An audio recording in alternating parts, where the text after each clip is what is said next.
வல்கரான வார்த்தையெல்லாம் அந்த படத்தில் பேசுகிறாரு. வந்து பசங்களோடலாம் போய் பார்த்து நீங்கள் பப்பி ஷேம் ஆகிடாதீங்க. அந்த சாய் அபியங்கர் நான் வந்து சாய் பயங்கர் அப்படின்னு நினச்சிட்டேன்.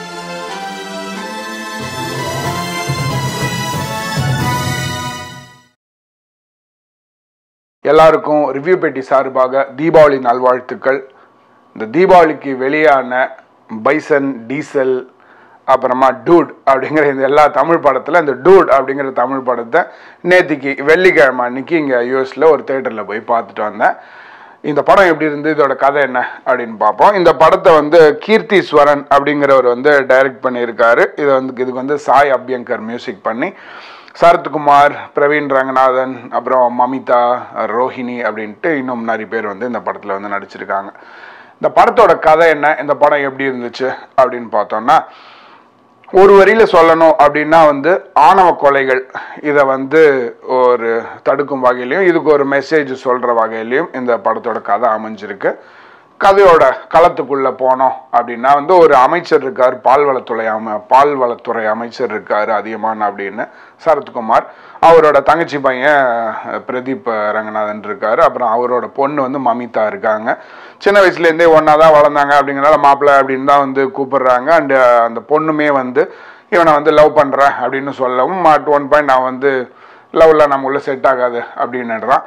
அப்புறம் அவனுக்கு வந்து அவளை லவ் பண்ணணும், கல்யாணம் பண்ணணும், லவ் பண்ணுறோம் கல்யாணம் பண்ணணும் அப்படின்னு தோன்ற ஒரு சமயத்தில் கொண்டு போய் அவங்க மாமா கிட்ட, அதாவது அந்த பொண்ணோட அப்பா கிட்ட போய் சொல்கிறான். அந்த ஒரு சமயத்தில் அந்த பொண்ணு வேற ஒருத்தனை லவ் பண்ணுறதாகவும் அவன் வந்து வேற ஜாதி பையன் அப்படிங்கிற விஷயத்தையும் வந்து வீட்டில் சொல்கிறான். அந்த பிரவீன்கிட்டையும் சொல்கிறா, அவங்க அப்பா கிட்டையும் சொல்கிறா. அப்படி இருக்கிற ஒரு சமயத்தில் அமைச்சராக இருக்கிற அண்ட் அந்த பையனோட மாமாவாக இருக்கக்கூடிய அந்த பொண்ணோட அப்பாவாக இருக்கக்கூடிய இந்த சரத்குமார் ஒரு விஷயத்தை வந்து சொல்கிறாரு. அது என்ன, இந்த வேறு ஜாதி பையனை கல்யாணம் பண்ணிக்கிறதுக்கு அவர் ஒத்துக்கிட்டாரா, ஏற்கனவே இந்த பொண்ணை அவனுக்கு ப்ரப்போஸ் பண்ணி அவன் இவளுக்கு ப்ரப்போஸ் பண்ணி நான் வேற ஒருத்தனை லவ் பண்ணுறேன் அப்படின்னு இருக்கிற அந்த ஒரு சுச்சுவேஷனில் இந்த ஃபேமிலி அதுக்கு எப்படி ரியாக்ட் பண்ணுறாங்க அப்படிங்கிற இந்த விஷயம்லாம் தான் இந்த படத்தோட கதை. அண்ட் ஏற்கனவே சொன்ன மாதிரி ஆணவ கொலைகளை வந்து அட்ரஸ் பண்ணுற மாதிரியும் அந்த ஒரு விஷயத்தை வந்து கொஞ்சம் இப்போ இந்த ஜென்சி பசங்களுக்கும் சொல்கிற மாதிரியும் அந்த பேரண்ட்ஸுக்கெலாம் ஒரு விஷயத்த சொல்கிற மாதிரியும் இந்த படம் வந்து அமைஞ்சிருக்கு. சமீபத்தில் எத்தனையோ இந்த மாதிரி செய்திகளில் நம்ம வந்து பார்த்துருக்கோம். இது வந்து ஒரு முக்கியமான கதை கரு அப்படின்னு எடுத்துக்கிட்டாலும் இதை கதையாக்கப்பட்ட விதம் அப்படிங்கிற அந்த விஷயத்தை பொறுத்த வரையிலையும் ஷாஜகான் படம் நம்ம பார்த்துருப்போம். விஜய் நடித்து ஷாஜகான், யூத், அப்புறம் மின்னலே அப்படின்ட்டு இந்த மின்னலையில் வந்து ஒருத்தனுக்கு எங்கேஜ் ஆன பொண்ணை வந்து இவன் லவ் பண்ணுவான். அது வந்து ஓகேவா இல்லையா அப்படிங்கிறது வந்து நியாயப்படுத்துவாங்க. அதே மாதிரி ஷாஜகானில் அவன் விரும்புகிற ஒரு பொண்ணு இவனை வந்து அந்த லைக் அது வந்து மியூச்சுவல் லவ்வாக இருக்காது. இவன் ஒன் சைடாக லவ் பண்ணுவான். பட் அந்த பொண்ணு இன்னொருத்தனை லவ் பண்ணுறான் அப்படின்னு தெரிஞ்ச உடனே அந்த பொண்ணை வந்து அவன் லவ் பண்ண பையன் கூட சேர்த்து வைப்பார் விஜய். அதே மாதிரி ஐ திங்க் யூத்லேயும் கிட்டத்தட்ட அந்த மாதிரி ஒரு விஷயந்தான், ஒருத்தனுக்கு என்கேஜ்மெண்ட் ஆகிருக்கும், அந்த மாதிரி ஒரு விஷயம்லாம் ஓடும்.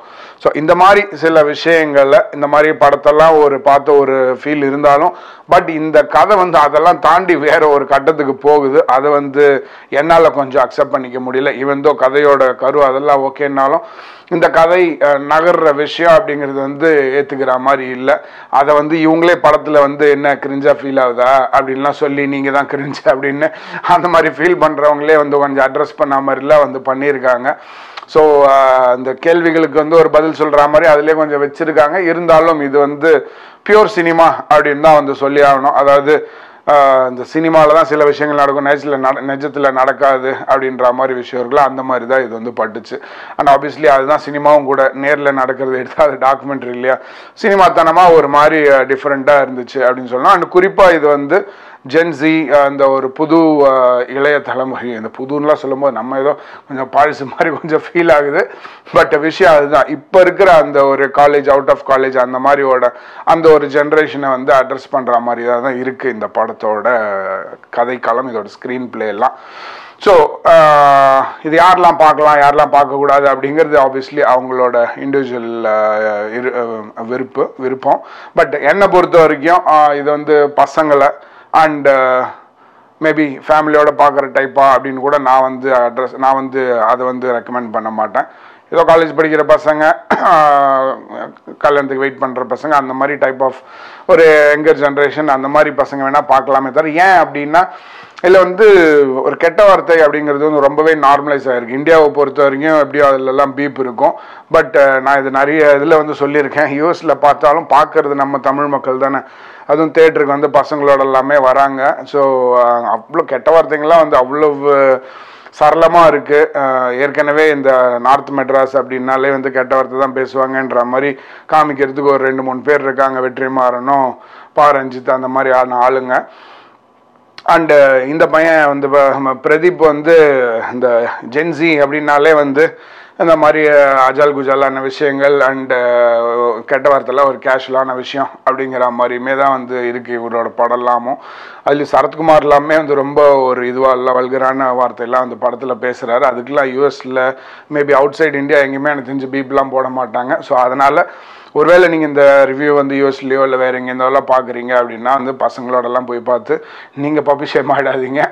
மற்றபடி இந்தியாவில் இருக்கிறவங்க ஆல்ரெடி சொன்ன மாதிரி இந்த பெண்கள் அடிக்கிறதாகட்டும், கண்ணா பின்னான்னு கெட்ட வார்த்தை பேசுகிறதாகட்டும், இதெல்லாம் ஏதோ ரொம்ப ஒரு சரளமான இதெல்லாம் தான் வந்து இப்படி தான் அப்படிங்கிற மாதிரிலாம் ஒரு நார்மலைஸ் பண்ணுற மாதிரி நிறைய விஷயங்கள் இருக்குது. ஸோ அதனால் வந்து இது குடும்பத்தோடு பார்க்குறதுக்கோ பெண்களோ குழந்தைங்களோ பார்க்குறதுக்கு நான் ரெக்கமெண்ட் பண்ண மாட்டேன். தட்ஸ் அபவுட் இந்த படம். அண்ட் பட் இவ்வளோ நேரம் ஆச்சு, இருந்தாலும் சொல்ல வேண்டிய விஷயந்தான். பிரதீப் ரங்கநாதன் ரொம்பவே நல்லா நடிச்சிருக்காரு. அண்ட் இவரோட முன்னாடி பார்த்த அந்த படங்கள்லாமே சரி, நல்ல ஆக்டிங். சில இடங்களில் வந்து தனுஷை ஞாபகப்படுத்தினாலும் அது இன்டென்ஷனல் கிடையாது, அவரோட நேச்சரே அந்த மாதிரி ரிசம்பிளன்ஸ் இருக்குது. ஸோ அந்த நடிப்பில் வந்து நல்லா அந்த படத்தில் எப்பப்பெல்லாம் ஒரு மாதிரி கோவம் வருது என்னடா எடுத்திருக்கீங்கன்னா அப்போல்லாம் நல்லா நடித்து நம்மளை வந்து கொஞ்சம் இது பண்ணி விட்டுறான். சரி நல்லா நடிச்சிருக்கான் போ அப்படின்ற மாதிரி. அந்த சரத்குமாருக்கு ஒரு நல்ல ரோல். ரொம்ப வருஷத்துக்கு அப்புறமா எனக்கு சரத்குமாருக்குலாம் ஒரு ஆக்டிங்க்கு ஒரு ஸ்கோப் இருந்த ஒரு படம்னு நினைக்கிறேன். அண்ட் அந்த மமிதா அந்த பொண்ணு நல்லா நடிச்சிருந்தா. அப்புறமா வந்து சரண்யா சின்ன ரோல் தான், ஐ மீன் சரண்யா தானே, ஆமாம் சரண்யா சரண்யா இல்லை ரோஹிணி. அண்ட் ரோஹிணி அவங்களோட ரோல் வந்து சின்னதாக இருந்தாலும் அவங்களுமே வந்து நல்லா பண்ணியிருந்தாங்க. அண்ட் அந்த பரிதாபங்களில் 3வது ஃபேஸை கோபி சுதாகருக்கு அடுத்தபடியாக வரக்கூடிய அந்த பையன் பேர் தெரில, அந்த பையனுமே வந்து ஒரு அடுத்த ஃபேஸாக இருந்தான், அந்த நண்பனாக வர ஃபேஸு. ஸோ அவனுமே நல்லா நடிச்சிருந்தான். அண்டு இந்த மியூசிக், இந்த சாய் அபியங்கர், அந்த சாய் அபியங்கர் நான் வந்து சாய் பயங்கர் அப்படின்னு நினச்சிட்டேன். ஏன்னா இப்போ மியூசிக்கே பயங்கரமாக இருக்குது. அனிருத்துக்கு அடுத்தபடியாக பயங்கரமாக கத்தி காது கிழிக்கிற மாதிரியான ஒரு ஆள் வந்துட்டான்னு நினைக்கிறேன். ஸோ அந்த இண்டிவிஜுவல் ஆல்பம்லாம் நான் கேட்டது கிடையாது, நல்லாவே இருந்துட்டு போட்டோம் வேணாங்கல்ல.